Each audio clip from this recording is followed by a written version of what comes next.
Every time you buy something online, use a bank app, or trust a company with your data, you're funding a hidden economy that generates over $200 billion every single year.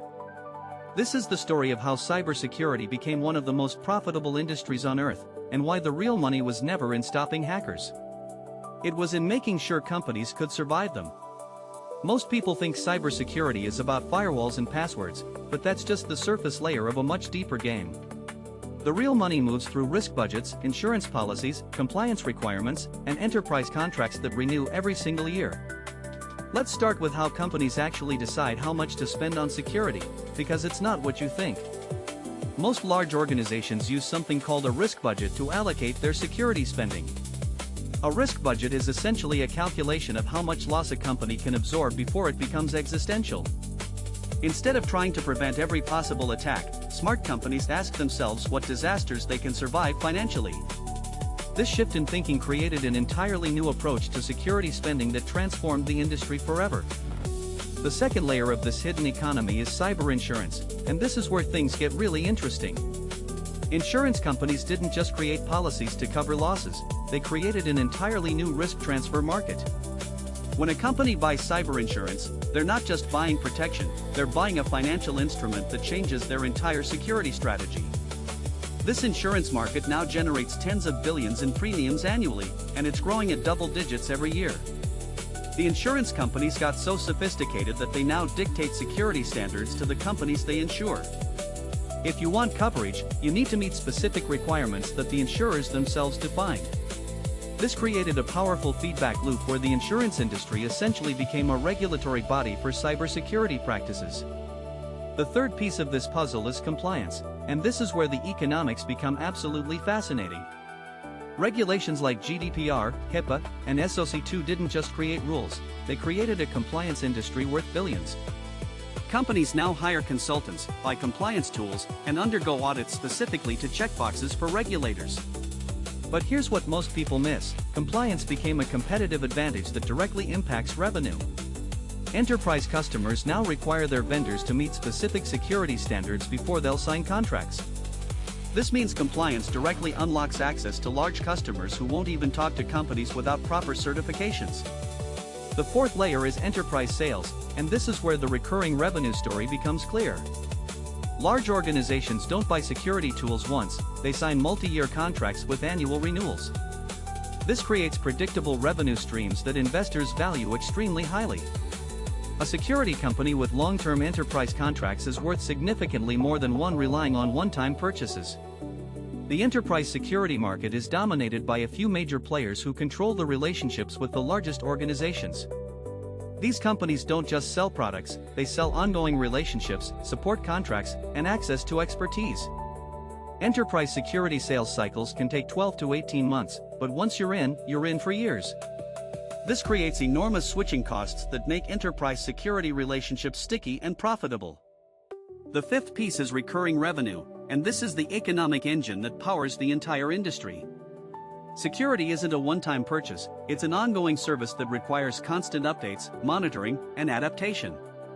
Companies pay monthly or annual fees for protection that never stops, because threats never stop. This recurring revenue model means security companies can predict their income years into the future.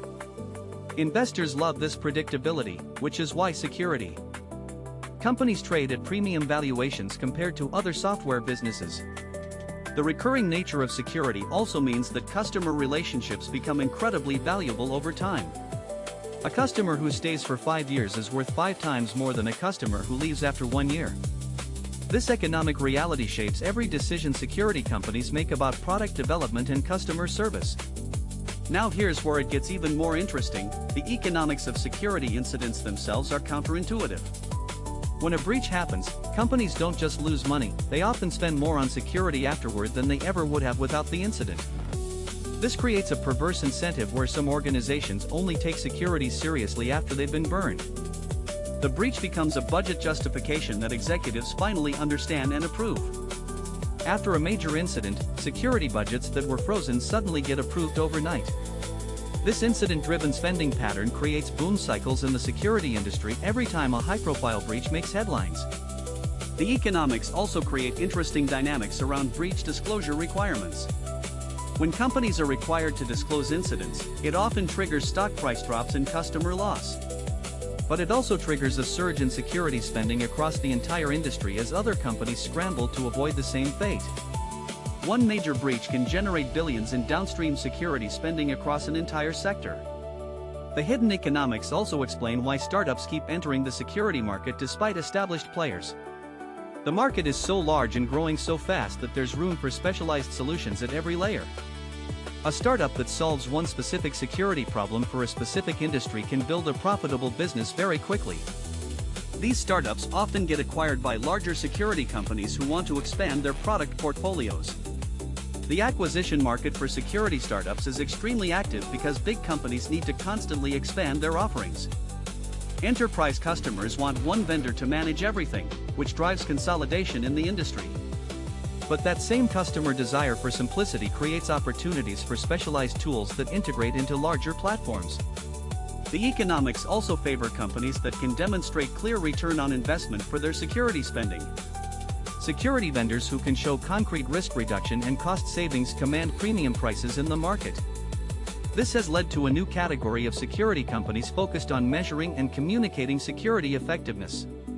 The insurance industry is now pushing this trend even further by requiring quantifiable security improvements. If you can measure your security posture, you can negotiate better insurance rates, which creates direct financial value. This measurement culture is transforming security from a cost center into a value generator. So what does all of this mean for you as someone trying to understand how money moves in business? First, cybersecurity is not just a technical problem, it's a massive economic system with its own incentives and power structures. Second, the real money in security often comes from the surrounding services like insurance, compliance, and consulting rather than the tools themselves. Third, recurring revenue models in security demonstrate how ongoing value creation commands premium valuations in any industry.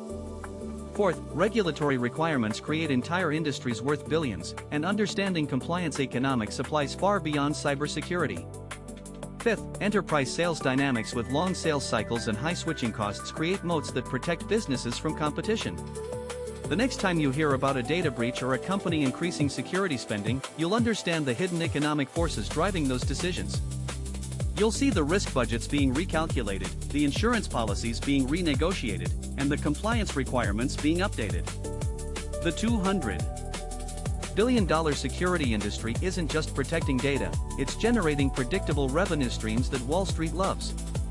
And that economic engine will continue to grow as long as threats exist and companies need to feel protected enough to operate online. If you found this hidden system as fascinating as I do, make sure you're following for more business stories that reveal how money actually moves. Every week we break down industries, economics, and systems that most people never see working behind the scenes. Thanks for watching, and I'll see you in the next one.